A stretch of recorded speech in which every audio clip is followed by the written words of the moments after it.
যারা পিছনে দাঁড়িয়ে আছেন, এখানে ওখানে ছড়িয়ে ছিটিয়ে আছেন, সকলকে আমার অনুরোধ, আমাদের অতিথিদের সামনে আমাদের সম্মান রক্ষা করার দায়িত্ব আপনাদের। সুতরাং যে চেয়ারগুলো আছে সেখানে সবাই বসুন। সামনে ত্রিপল পাতা আছে, দরকার ওখানে বসুন, নইলে পিছনে চেয়ার আছে, সকলকে চেয়ারে বসার জন্য আমি অনুরোধ করছি।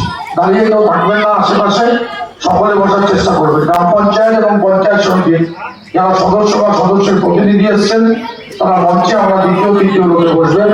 তাছাড়া বিশিষ্ট ব্যক্তি যাদেরকে আমাদের ডাকা হয়েছে সকলে এখানে আসন গ্রহণ করবেন। আমি সবাইকে বলছি একেবারে চেয়ারগুলোতে বসার চেষ্টা করুন, জায়গাটা ফাঁকা রাখবেন না, দেখতে বাজে লাগবে। সুতরাং আপনাদের এত বড় একটা কাজ, এত বড় একটা রাস্তা আজকে উদ্বোধন হচ্ছে।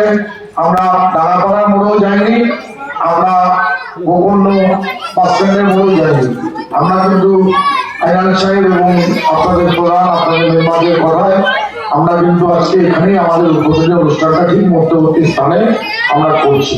তাই আপনাদের কাছে আমার অনুরোধ, সকলে আসন গ্রহণ করবেন। সকলে চলে এসছে, আমরা তো 5 থেকে 7 মিনিটের মধ্যে আমাদের এখানে এসে উপস্থিত হয়ে যাবে।